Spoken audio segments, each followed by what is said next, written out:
I surprised them with a handmade cradle for their newborn. My daughter-in-law laughed. "We're not putting our child in a death trap from the 60s. My son said, "Thanks, but we already have better." I took it back to my garage, but inside the drawer was something neither of them knew existed, and when they found out, it was already. I've always believed that the best things in life are built slowly, with your own hands. That's how I raised my son Daniel, not with grand speeches or expensive gifts, but with quiet consistency. I worked as a carpenter for most of my life, the kind of work where your name isn't remembered, but your craftsmanship is. I built homes, cabinets, staircases, things people touched every day without ever thinking about who made them. And I was fine with that. Daniel grew up in a modest house just outside Columbus, Ohio. Nothing fancy, but everything in that house had a story. The dining table, I built it the year he turned 5. His bed frame, crafted after he outgrew his crib. Even the small bookshelf in his room, slightly crooked on one side, was something we made together when he was 10. He used to love being in the garage with me. Back then he'd sit on a stool, legs swinging, asking endless questions. "Why do you measure twice?" "So you only cut once," I'd tell him, smiling. He'd nod like it was the most important lesson in the world. And maybe it was. Over time, life pulled him in different directions. College, career, city life. He became an architect, something I was quietly proud of. He designed buildings now, while I built smaller, quieter things. We didn't say it out loud, but there was a kind of continuity in that. At least, that's what I told myself. When he married Claire, I tried to keep an open mind. She was different from anyone in our family. Polished, sharp, the kind of person who always seemed to be evaluating everything around her. Including me. The first time she saw my garage, she smiled politely, but I caught the hesitation in her eyes. "It's charming," she said. Charming? That word stayed with me longer than it should have. Still, I made the effort. I showed up to dinners, kept conversations light, avoided stepping on toes. Daniel seemed happy, and that was enough for me. Or at least it was supposed to be. Then came the news. They were expecting. Daniel told me over the phone, his voice carrying that same excitement he had as a kid. "You're going to be a grandfather." I remember sitting down in the garage after that call, staring at the workbench. For a long time I didn't move, I just let the weight of it settle in. A grandfather. It felt right, like life had come full circle. And almost immediately, I knew what I wanted to do. Not buy something, not order it online, not pick it out from a catalog like everyone else. I wanted to build something. A cradle. Not just any cradle, the cradle. The same design my father had used when I was born. Simple, sturdy, balanced perfectly so it could rock gently without tipping. I still had the old blueprints, folded and worn, tucked away in a drawer I hadn't opened in years. I spent days just studying them. Then weeks preparing. I chose the wood carefully, solid oak, aged and stable. No shortcuts, no cheap materials. Every joint was reinforced, every edge sanded smooth. I even updated parts of the design, adding modern safety features without losing the original structure. It became more than just a project. It became a bridge. Between generations, between the past and the future, between the man I had been and the grandfather I was about to become. Every evening I worked on it. The garage filled with the scent of sawdust and varnish, the soft hum of tools echoing into the night. My hands moved from memory, but my mind was somewhere else, imagining a small child sleeping peacefully, rocked gently in something I had built. Something made with care. Something made to last. I didn't tell Daniel or Claire about it. I wanted it to be a surprise, something meaningful, something they wouldn't expect. By the time I finished, it was the best piece I had ever made. Not because it was perfect, but because it mattered. I ran my hand along the smooth edge one last time, checking for imperfections. There were none. At least none that I could see. I remember thinking, as I stepped back and looked at it sitting in the center of the garage. This will be the start of something new. I had no idea how wrong I was. I chose a Saturday morning to bring the cradle over. Not too early, Claire wasn't the type to appreciate surprises before coffee, but early enough that the day still felt open, unspoiled. I loaded the cradle carefully into the back of my truck, wrapping it in thick moving blankets to protect the finish. I remember adjusting those blankets 3 times.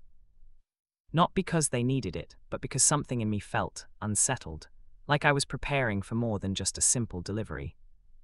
Still, I shook it off. This was a good thing, a meaningful thing. I told myself that over and over during the drive. Their house was in one of those new developments, rows of identical modern homes, clean lines, neutral colors, everything perfectly arranged. The kind of place where nothing looked out of place, and nothing felt particularly personal. Daniel opened the door. "Hey Dad," he said, smiling, though it didn't quite reach his eyes. "You didn't have to come by unannounced." "I wanted to bring something," I said, keeping my tone light. Claire appeared behind him, one hand resting on her stomach, the other holding her phone. She glanced past me toward the truck. "What is it?" she asked. "A surprise," I said. That word again. Surprise. I walked back to the truck and carefully lifted the cradle, carrying it like it was something fragile. Not because it was solid as anything, but because it deserved that kind of respect. Daniel followed me, hands half raised like he might help, but he didn't. Claire stayed by the door. I set the cradle down in their living room, pulling away the blankets slowly, almost ceremonially. For a moment there was silence. And in that silence, I allowed myself to hope. The wood caught the morning light perfectly. The grain shimmered under the finish. The gentle curve of the base, the balanced structure, it was everything I had envisioned. "This," I said quietly, "is for the baby." Daniel stepped closer, looking at it. His expression was hard to read. Claire didn't move. Then she let out a small laugh. It's not loud, not exaggerated, just sharp. "Oh," she said, tilting her head. "Wow." There was something in her voice I couldn't quite place at first. Daniel exhaled, rubbing the back of his neck. "Dad, you made this." "I did." Claire finally stepped forward, circling it like she was inspecting something at a yard sale. "It looks old," she said. "It's based on a traditional design," I explained, but I reinforced it, added. "We're not putting our child in a death trap from the 60s, she cut in, her tone light but firm. The word landed harder than she probably intended. Death trap. For a second, I thought I misheard her. Daniel stepped in quickly. "Claire." "No, I mean it," she said, gesturing toward the cradle. "There are safety standards now, certifications. You can't just build something like this and assume it's safe." "I didn't just assume," I said, keeping my voice steady. "I researched current guidelines. The spacing, the stability, everything meets." "Dad," Daniel interrupted. That stopped me. He didn't say it harshly, but there was something final in it.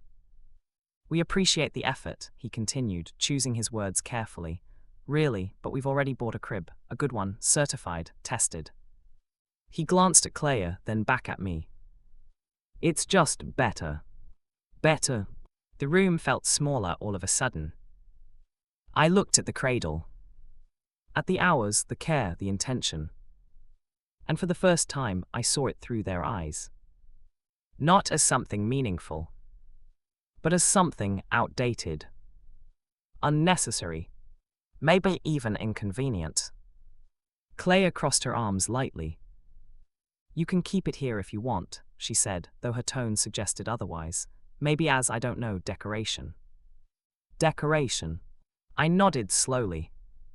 "Or," Daniel added, trying to soften it, "you could take it back, maybe use it for something else." Something else? I ran my hand along the edge of the cradle again. The same motion as before. But it felt different now. Like I was saying goodbye to something I hadn't realized I was losing. "That's all right," I said quietly. "I'll take it back." Neither of them argued. Daniel helped me carry it out this time, though his grip was awkward, like he didn't quite know where to hold it. We didn't say much on the way to the truck. At the door, Claire called out, "Thanked you, though." Her voice was bright, polite. Dismissive. I secured the cradle in the truck again, this time not bothering with the blankets as carefully. Daniel stood there for a moment. "Dad," he said. "Don't take it personally." I looked at him. I'm not, I replied. And technically that was true. Because what I was feeling wasn't just personal. It was something deeper. Something quieter. Something that didn't have a name yet. I drove home in silence. When I got back to the garage, I didn't unload the cradle right away. I just sat there, hands on the steering wheel, staring ahead. Eventually, I stepped out and carried it inside. Set it back in its place. Exactly where I had built it. The garage felt different now. Colder. Like the space itself had noticed the shift. I stood there for a long time, looking at the cradle. Then, almost without thinking, I reached for the small drawer built into its side. A detail I hadn't mentioned. A detail I hadn't shown them. A detail they hadn't even noticed. My fingers rested on the handle for a moment. And then I pulled it open. Inside was something neither of them knew existed. Something I had placed there deliberately. Not as a backup plan. Not as insurance. But as a precaution. I stared at it for a long time. And slowly, something inside me began to settle. Not anger. Not exactly. Something more focused than that. More deliberate. I closed the drawer gently. Ran my hand along the cradle one more time. And for the first time since I had started building it, I allowed a different thought to take shape. Maybe this wasn't the end of the story. Maybe it was the beginning of something else. I didn't touch the cradle for 2 days. I kept myself busy, work around the house, errands, minor repairs, but my mind kept circling back to that drawer, that small secret compartment that neither Daniel nor Claire had ever noticed. Inside it, carefully wrapped in a thin layer of felt, was something I had hidden years ago, something I had never intended to use or show anyone until it was absolutely necessary. It was a small stack of documents. Not just any documents, but original blueprints, notes, and schematics from projects I had worked on decades ago. Some were personal, some were professional, but all were meticulously annotated. They weren't just useful, they were valuable. And I wasn't exaggerating. In the wrong hands, some of them could have cost people their careers, their reputations, maybe even landed them in serious legal trouble. I hadn't thought about them in years. They had been a kind of safety net for me, a secret I kept tucked away in plain sight, and now they were calling me forward. I sat in the garage for hours, running my fingers over the blueprints, tracing the lines like they could tell me a story. And in the silence, I realized something chilling.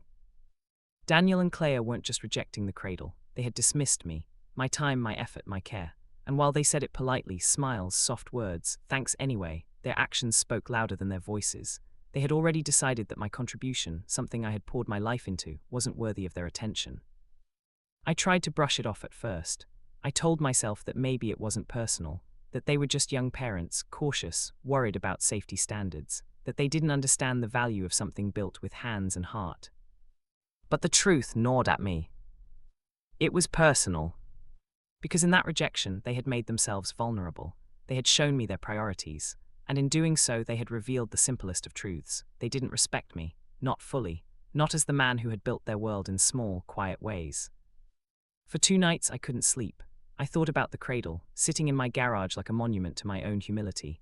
I thought about Claire's laugh, Daniel's polite dismissal, the soft shrug they had both given me. And I thought about that drawer, the secret inside it, waiting. By the 3rd day, I had made a decision. I wasn't going to confront them. Not yet, that wouldn't accomplish anything. They weren't cruel, they were just oblivious, but obliviousness could be corrected, methodically, carefully. I began to consider what I could do, not in anger, but in planning. I wanted the world to notice the cradle, to see its craftsmanship, to understand its worth, but more than that, I wanted them to realize the cost of underestimating me. I started with small things. I left the cradle partially exposed in the garage while I worked on unrelated projects. Every time Daniel visited, I noticed him glance at it, always polite, never acknowledging it directly. Claire never glanced at it at all. Her eyes always scanned the new, the modern, the convenient. It was infuriating, but it was also perfect. Because I had patience, I had time, and I had the drawer. The documents inside weren't just important, they were actionable. They could reveal things that, if they came to light, would create upheaval. But I didn't want chaos, I wanted strategy. I wanted a revelation that would be precise, undeniable, and perfectly timed. By the end of that week, I had a plan forming in my mind, one that didn't rely on threats, anger, or public shamming, just leverage, just truth. And then came the moment that truly made my blood run cold. Daniel called me that Thursday evening. His voice, usually steady and warm, carried a note of worry I hadn't heard in years. "Dad, we need to talk. Can you come over?" I didn't respond immediately. I let the line sit quiet for a moment, long enough for him to feel the weight of it. Then I agreed. I drove over, Cradle in the truck as before, but this time it felt different. There was tension in the air. Something in their house had changed while I wasn't looking. I walked in, and before either of them spoke, I noticed the subtle shift. Papers scattered on the kitchen counter, their laptop open to an email thread. Claire's face was pale, her hands trembling slightly. Daniel's jaw was tight. They were stressed, frightened, even. And I quietly, finally understood that the Cradle was no longer the focal point. The drawer, the secret, that was the key. I had been overlooked, dismissed, mocked even, but now, unknowingly, they had walked right into my world. A world where patience and precision mattered more than instant gratification, where something carefully hidden could change everything. I set the Cradle down quietly, opened the drawer, and let them see it for the first time. The expression on their faces, that was the real moment. Not anger, not laughter, but a slow, dawning horror. And in that moment I knew, without a single word, that the story was about to shift entirely. Because some surprises weren't innocent, some were lessons, and some were long overdue. I left the Cradle in the living room, the way I had set it down before, but this time I didn't make small talk. I didn't try to explain or justify. I simply let the drawer sit there, slightly open, revealing the stack of documents within. Claire froze first. Her hand hovered over the Cradle, as if touching it would somehow make the papers disappear. Daniel's expression was a mixture of confusion and dread, the kind of look a man wears when he suddenly realizes that he's been blind to something crucial for years. "Dad, what is this?" Daniel's voice was tight, almost fragile. I leaned against the doorway, arms folded. I let a long pause hang between us. The silence stretched, and I let it. It was important that they felt the weight of it. "These are things I've kept safe," I said finally, my voice calm. "Things I built, designed, documented years ago. Some of them were professional, some personal, but all of them matter. All of them are evidence of work, care, and oversight that very few people ever notice." Claire's laugh was nervous this time, without humor. She stepped back, her eyes darting from the Cradle to the drawer. "You hid these here?" she asked. "Why?" I shook my head slowly. Not why, when, and for whom. I never intended to use them unless it was necessary. Daniel frowned. Necessary for what? I looked at both of them, my expression measured. Not angry, not vengeful, yet, but deliberate, calm. "You dismissed me," I said softly. "You laughed at something I poured myself into, something meant for your child. You told me it was outdated, unnecessary, even dangerous, and then you walked away, thinking that was the end of it." Claire opened her mouth, but I raised a hand slightly. "Let me finish." I walked closer to the Cradle, resting my hand lightly on its edge. "You thought that by dismissing this Cradle, you dismissed me. You didn't. You underestimated me, and that was your first mistake." Daniel's jaw tightened, his hands clenching at his sides. "Dad, this is..." "Not yet," I said, "because the world doesn't yet know what you dismissed. The world doesn't yet know the truth." I could see the panic creeping into Claire's eyes. Daniel tried to maintain composure, but the tension was there, an invisible line connecting all of us in that room. For a moment, I let it linger. I let the fear, the uncertainty simmer. That was the awakening, the moment they realized that this wasn't just about a Cradle. This was about leverage, about knowledge, about consequences. "You see," I continued, "I've spent my life building things that endure. Sometimes they are visible, like a staircase, a cabinet, a table. Sometimes they are hidden, subtle, waiting for the right moment. And now, the right moment has arrived." Claire took a cautious step forward, as if to examine the drawer more closely. What could this possibly mean? I smiled faintly, not cruelly, but with a quiet satisfaction. "It means that everything has a cost. Dismissal has a cost. Disrespect has a cost. Ignorance has a cost, and all costs have a way of catching up." Daniel's voice was low, careful. "Dad, are you threatening us?" I shook my head. "No, I'm not threatening, I'm observing. I'm letting you see what happens when someone underestimates patience, diligence, and foresight. There are consequences to every choice. Some are obvious, some are hidden. For hours, we sat there in silence. I didn't need to speak. I just let them process the presence of the cradle, the hidden drawer, and the stack of documents. I let them feel the weight of what they had dismissed. And as I watched them, something clicked in me. I realized that my anger, my frustration, my hurt, it wasn't my driving force anymore. It wasn't about proving them wrong in a petty sense. It was about control, strategy, patience, the realization that I could execute something subtle, precise, and irreversible if I chose. That night after I left their house, I returned to my garage with a sense of purpose I hadn't felt in years. I examined the cradle, the drawer, and the documents. I began to catalogue everything meticulously. I thought through every possible outcome, every potential reaction, every way to turn what they saw as an old piece of wood into something that would force recognition, respect, and ultimately accountability. I understood then that true power wasn't in rage. It wasn't in shouting or confrontation. True power was in planning, in waiting, in letting others reveal their own weaknesses without them realizing it. And for the first time in a long time, I felt a sense of clarity. This wasn't about a cradle. It wasn't about being dismissed. It wasn't even about proving Daniel and Claire wrong in the moment. It was about teaching a lesson they would never forget. A lesson built slowly, patiently, and immovably. I closed the drawer gently, the documents resting inside. I ran my hand over the cradle one last time that night, feeling the weight of history, patience, and preparation.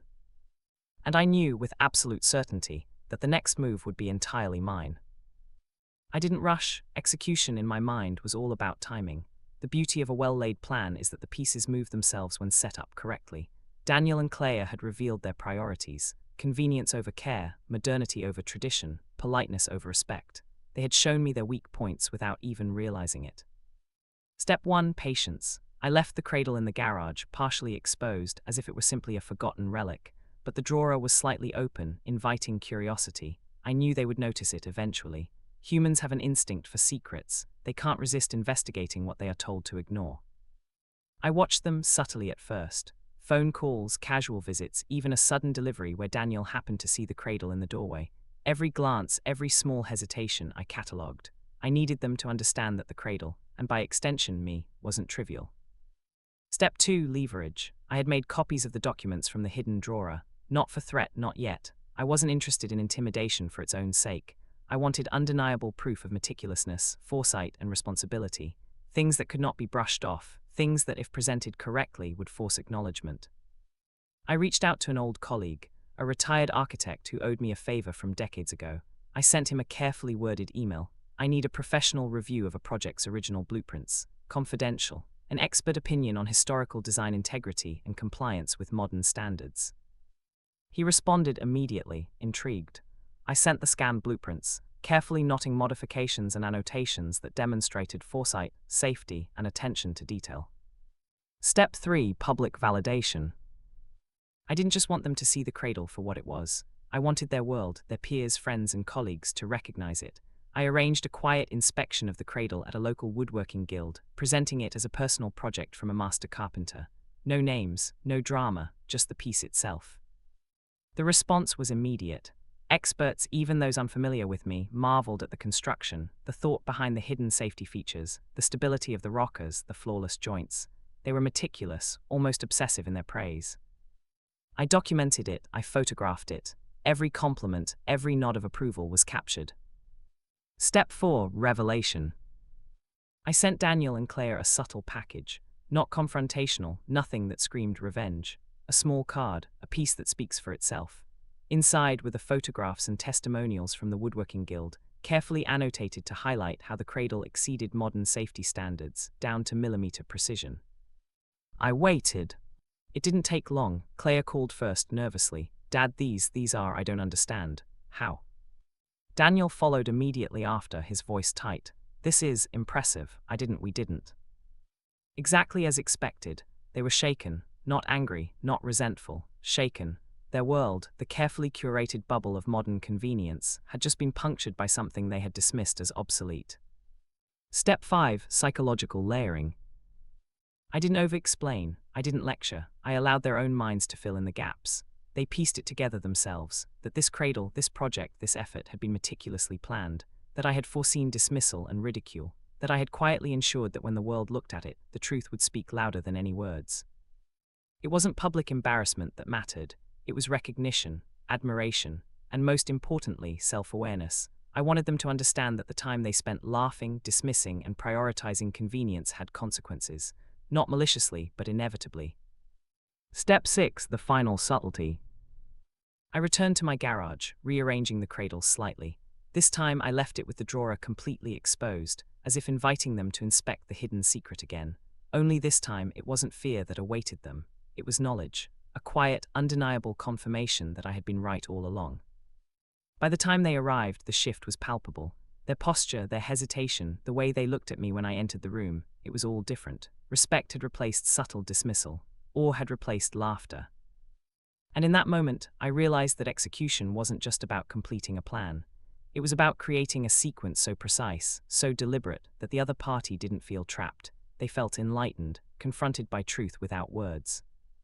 The cradle had done its work, the drawer had done its work, and I silently had done mine. I had waited, I had observed, I had acted with precision. And the world had acknowledged it, without me ever raising my voice. The next morning I expected relief, quiet pride, maybe a little gratitude from Daniel and Claire. That would have been the logical outcome. Instead, the universe threw me an unexpected turn. Claire called first, her voice tight and hurried. "Dad, you need to come over, now." The urgency in her tone wasn't panic exactly. It was something subtler, more dangerous, apprehension mixed with confusion. Daniel's voice came after, clipped and serious. "Please, just come." I drove over, taking the back roads to avoid the main traffic. Even the weather seemed aligned with the tension, low clouds, the kind of grey that presses down on you, heavy and unyielding. When I arrived, the house was quiet, too quiet. I entered and immediately noticed the living room was different. The cradle, still in its usual spot, had been moved. The drawer was wide open. Papers were scattered on the floor. Claire was packing. Daniel was standing rigidly near the kitchen, arms crossed. "What happened?" I asked carefully, noting the subtle tremor in Claire's hand as she gestured toward the papers. "They're gone," she said finally. Her words stumbled out, disjointed. "Some of the documents, the originals, we don't know where. They were here yesterday." I froze. This wasn't part of the plan. The drawer had been locked from the cradle's construction. Only I knew how to access it fully. No one else could have opened it. Yet the papers were missing, or at least some of them. "Gone how?" I asked, already scanning the room, my eyes sharp. Claire's lips quivered. We think someone may have taken them. Maybe someone noticed the cradle at the woodworking guild. Maybe it was stolen while we weren't looking. Daniel's voice was tight. "Dad, are these documents dangerous?" I felt a chill crawl up my spine. They weren't supposed to leave the cradle. Not yet. The plan had been controlled, measured. Public validation, yes, but not exposure, not theft. I moved closer to the cradle, examined the drawer. Nothing was tampered with physically. It was a clean pull, just as I had designed. Whoever took them had either known exactly what they were doing, or it wasn't a theft at all. I turned toward Daniel. "Did anyone else see the cradle yesterday? Friends? Colleagues?" Daniel shook his head. "Only Claire and I, maybe some neighbors." "Why?" I clenched my jaw. This was bad. Not irrecoverable, but bad. Someone else had entered the story, someone I hadn't accounted for. Then it clicked. I remembered the photographs I had sent, subtle, professional, intended to impress quietly, not reveal the hidden originals. But if the wrong person had received or intercepted them? I took a deep breath. "Claire, Daniel, we need to think carefully. Whoever has these documents may not understand their value. They may act recklessly, and that could put you both at risk." Claire's eyes widened. "Risk? What are you talking about?" I let the silence stretch. It was the best weapon. The uncertainty, the fear. "They're more than just blueprints," I said finally. "Some of them contain information that could disrupt things you wouldn't even imagine. And if someone uses them, if they misunderstand, it could spiral." Daniel stepped forward, the first trace of concern breaking through his initial composure. "Are you saying someone stole them?" I shook my head slowly. "Not exactly. Someone has them, but whether they intended to steal or whether it was accidental, I don't know, but it changes everything." The room felt heavy, suffocating. Claire sank into the couch, covering her face. Daniel ran his hands through his hair, packing. I realized in that moment that my careful, deliberate plan, the one I had executed with precision, was now in the hands of chaos.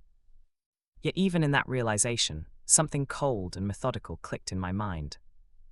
Because true revenge isn't about control over every variable, it's about adapting when the variables fight back.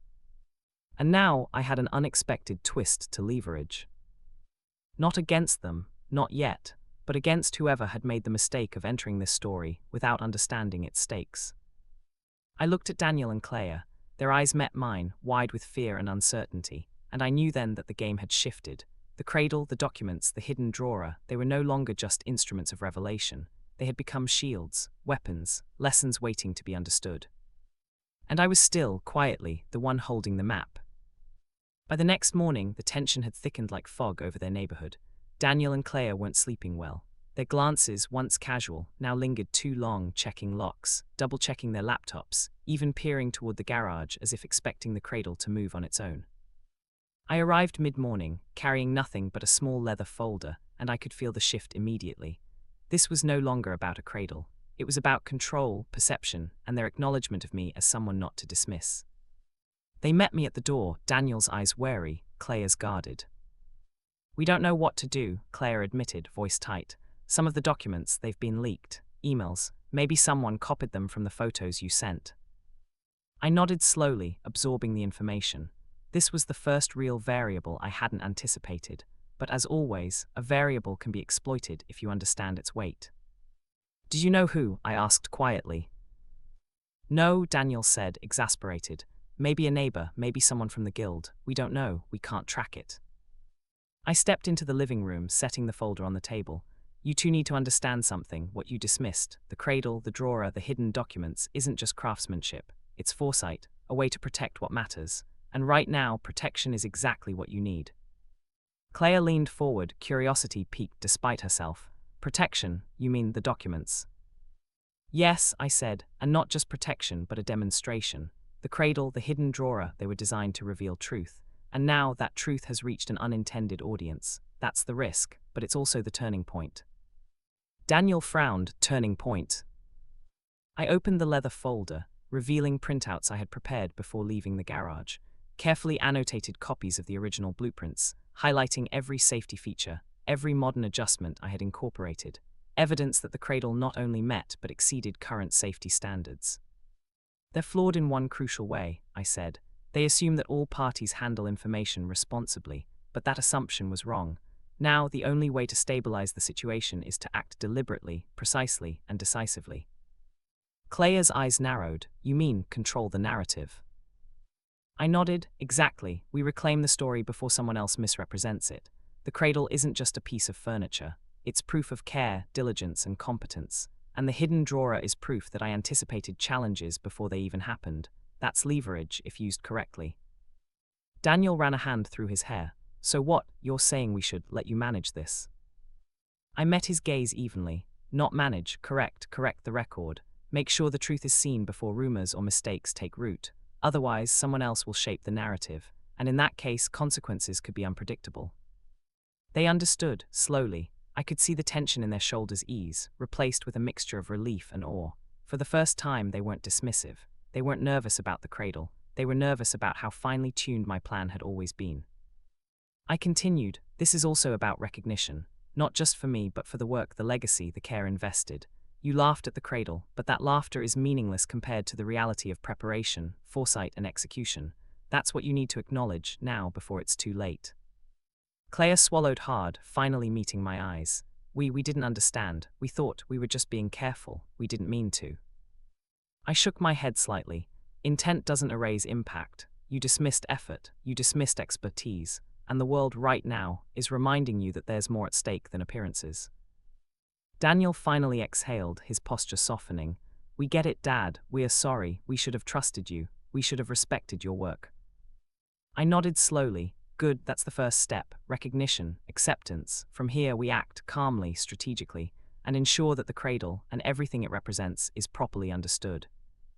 For the first time since this all began, I felt the tension shift entirely. I wasn't just a dismissed grandfather or a polite visitor with a hand-built cradle. I was the one holding the narrative, the one who had anticipated challenges, who had prepared for ridicule, and who had a hidden mechanism to assert control. And now Daniel and Claire finally realized what they had underestimated all along: patience, preparation, and foresight. The cradle, the drawer, the documents, they were never about furniture. They were about demonstrating mastery, and by this point, the mastery was undeniable. Just when I thought the storm had passed, reality reminded me that no plan ever survives unchallenged. It started with a quiet knock at the door late that evening. Daniel opened it cautiously, and a woman I didn't recognize stepped inside. She was mid-30s, professional, with sharp eyes that took in the room in an instant. She held a manila folder. "I need to speak with you," she said, looking directly at me. I raised an eyebrow. "Do I know you?" "No," she replied flatly, "but I know about the cradle." Daniel and Claire exchanged nervous glances. Their unease was palpable, but I remained calm. This was unexpected, yes, but it was also exactly the kind of complication I had anticipated, in some form, even if I hadn't known the specifics. She opened the folder and laid out a series of printed emails and screenshots, copies of some of the documents, evidently intercepted from the original photographs I had sent for validation. Someone had mismanaged them, and now they were in circulation among a small circle of collectors and amateur historians who specialized in vintage woodworking and historical carpentry techniques. "Some of your documents," she said, pointing to a schematic, "have historical value, but some of the annotations, they're proprietary designs. This could become a legal matter. Copyright, intellectual property, even licensing disputes. If you don't act quickly, someone could exploit this." I leaned back, letting her words sink in. The room was tense. Daniel's face was pale, Claire's hands trembled slightly. I had anticipated exposure, yes, but I hadn't expected it to reach this level so fast. But then I realized the opportunity hidden within this chaos. "You're right," I said slowly, "and that's why I've taken measures. Everything here," I gestured toward the cradle and its hidden drawer, "is documented, dated, and verifiable. Every modification, every note, every structural calculation, mine. I can prove ownership, intent, and safety. No one can claim this as their own without facing consequences." The woman nodded. "Exactly, but you need to act fast. Someone else already contacted me, asking for valuations and historical certifications. They might attempt to claim the designs as their own. That's where you come in." I smiled faintly, letting the calm certainty settle over the room. Then it seems the timing is perfect. I realized in that instant that the twist, the theft, the misplacement, the circulation of the documents wasn't an obstacle. It was a catalyst. Everything I had hidden, everything I had built deliberately, could now be leveraged in a larger, undeniable way. The cradle had gone from a symbol of family legacy to a strategic instrument in its own right. Not only did Daniel and Claire now fully respect it, and me, but outside forces were about to validate my foresight in ways even they couldn't ignore. I looked at them, my tone calm, measured. "You see, sometimes a challenge presents itself not to derail a plan, but to amplify it. The cradle isn't just wood, it isn't just craftsmanship, it's proof, and now it's about to prove itself publicly." Daniel swallowed hard. "So, what do we do?" I placed a hand on the cradle, feeling its weight, its balance, the quiet power of deliberate construction. "We let the truth do the talking, carefully, methodically. Every misstep by others only reinforces what I've been trying to show you all along, that patience, foresight, and preparation matter, and when used correctly, they change everything." Claire's lips parted slightly. "So, this isn't just about a cradle anymore." "No," I said. "This is about showing that underestimation has consequences, that respect isn't optional, and that the work you dismiss today can shape the world tomorrow, whether you like it or not." The realization hit them slowly, like dawn breaking after a storm. Their expressions shifted from fear to awe, tinged with a reluctant admiration. They finally understood that everything, the cradle, the drawer, the documents, was a test of recognition, patience, and respect. And in this second twist, the game had escalated beyond our home. It was now a matter of legacy, proof, and undeniable truth. I could feel it, the shift from tension to inevitability. They were no longer in control of the story. I was, and now, the wider world was about to validate everything I had quietly orchestrated. The following week unfolded like a quiet storm. By now, Daniel and Claire had surrendered to the reality I had been hinting at all along. The cradle, the drawer, and the hidden documents weren't just symbols. They were instruments of undeniable proof. I watched from a distance as the first ripple spread. The woman who had shown up that night, an independent historian specializing in vintage woodworking, verified the cradle's design and construction in detail. Her report didn't just praise the craftsmanship. It emphasized the innovative safety measures I had incorporated, measures that exceeded modern regulations. Next came the subtle cascade. Antique woodworking forums and historical carpentry newsletters began highlighting the cradle as a rare example of 1960s craftsmanship updated for contemporary safety. Photographs of the piece circulated quietly but purposefully, each caption crediting the original builder, me. The recognition wasn't loud and it wasn't flashy, but it was permanent, traceable, and undeniable. Daniel and Claire were stunned when they saw it. Their peers, friends, colleagues, even some neighbors, started asking questions, seeking advice, and complimenting the grandfather's craft. Claire's initial laughter, her dismissal, had transformed into quiet embarrassment, her pride mixed with a grudging respect. Daniel, ever the perfectionist, finally looked me in the eyes one afternoon while examining the cradle. "Dad, I don't know how to say this, but I get it now. Everything you did, every detail, it wasn't just work. It was foresight, strategy." I nodded slowly, letting the weight of that acknowledgement settle. Exactly, that's all I ever wanted. Recognition of care, preparation, and respect for what's built thoughtfully. The hidden drawer became a legend in our small circle of acquaintances. People who came to see the cradle marveled not only at the design, but at the secret compartment containing annotated documents proving safety, intent, and originality. What had once been dismissed as an outdated relic became a masterclass in planning and craftsmanship. Then came the final stroke. Someone in the historical woodworking community tried to replicate the cradle, using partial images they had found online. They overlooked the hidden reinforcements and the fine adjustments I had made over the original 1960s blueprints. When they presented it, experts immediately noted the flaws, the instability, the incorrect measurements, the shortcuts. Their attempt failed spectacularly. Daniel and Claire were present when I received a call from one of the guild members. He praised the cradle, then added, almost casually, "By the way, whoever tried to replicate it clearly didn't understand the hidden design. Only the original builder could make it work flawlessly." I let Daniel and Claire hear that. Their silence was heavy with realization. They weren't just seeing validation, they were feeling it. The cradle wasn't a death trap from the 60s. It was a masterful execution of precision, patience, and foresight. And the documents, the originals once feared lost, had surfaced safely. The woman historian ensured they were archived properly, making them legally recognized as my intellectual property. Any attempt to claim them as one's own would have been legally disastrous. My foresight in keeping them hidden, anticipating skepticism, had turned what could have been a liability into absolute authority. Finally, in a quiet moment, Claire approached me. She didn't apologize outright, her pride wouldn't allow it, but there was humility in her tone. "Dad, I see it now," she said. "We underestimated you. We underestimated the cradle. We underestimated all of it." Daniel nodded, voice low. "Yeah, we did. I see now why you didn't argue. You let it prove itself."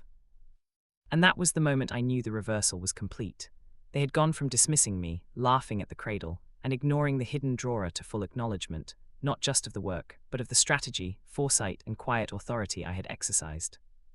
It wasn't chaos, it wasn't punishment, it was perfect balance, poetic, precise, and deserved. They had laughed at what they thought was insignificant, and the world, controlled subtly, quietly, deliberately, had shown them that the seemingly small gesture carried weight far beyond their perception. The cradle, the hidden drawer, the carefully curated documents, they had turned the tables completely. The dismissive laughter was replaced by awe and recognition. For the first time in years, Daniel and Claire looked at me not as a kindly old father figure, but as someone whose patience, foresight, and meticulousness demanded respect. And I had done it without a single outburst, without anger, without chaos. The revenge had been executed perfectly. I stood in the garage one evening, the cradle resting in its usual place, the drawer closed but heavy with its secrets. Daniel had finally admitted it outright. He underestimated me. Claire's pride was still intact, but her respect was unmistakable. The laughter, the polite dismissals, the casual better cribs, all of it had dissolved under the quiet pressure of precision and foresight. I ran my hand along the smooth edge of the cradle, feeling the grain beneath my fingers. It wasn't just wood, it was strategy. It was patience made tangible. It was proof that the smallest actions, when carefully executed, could ripple far beyond the moment. I thought back to the day I first brought it over, the polite rejection, the laughter that cut deeper than any words. At the time, it strung. But now, standing here, I realized something essential. The pain wasn't punishment. It was a necessary precursor to understanding. They couldn't appreciate the cradle's value until they underestimated it. And that underestimation, that moment of dismissal, was the very hinge on which the entire outcome had turned. The cradle, now validated by experts, admired by neighbors, respected by my own family, had become more than a gift. It was a statement that foresight matters, that care matters, that patience matters, that subtle, deliberate action always outweighs impulsive dismissal. I glanced at Daniel, who was watching me quietly. There was something in his eyes I hadn't seen in years, or tempered by humility. Clea stood beside him, a quiet acknowledgement in her posture, the kind that comes after realizing the truth has revealed itself in ways you can't ignore or rationalize away. And I smiled, not for them, not even for myself, but because the story had reached its natural conclusion. I had been dismissed, laughed at, underestimated. I had allowed them to do it, let them think they were in control. And yet, every move I had made was intentional, precise, and inevitable. Some lessons, I thought, are learned only when you see them unfold, piece by piece, without interference. Some revenge isn't loud. It doesn't scream or threaten. It whispers quietly, moves invisibly, and strikes with clarity when the time is perfect. I leaned on the cradle one last time, running my fingers along the drawer's edge. The documents inside rested safely, the validation complete, the world having acknowledged my foresight in ways that were permanent and undeniable. And in that moment, I knew the story was finished. Not with anger, not with chaos, not with spectacle, finished with quiet inevitability. I looked at Daniel and Clea, who now truly saw what I had built, not just the cradle, but the patience, the strategy, the foresight. And I said softly, the words carrying more weight than any argument could. Some gifts are meant to teach, not just to give. It was enough. The cradle rocked gently in the quiet of the garage, a monument to care, patience, and the kind of revenge that leaves no scars, only acknowledgement. And that acknowledgement was far sweeter than any triumph born of anger.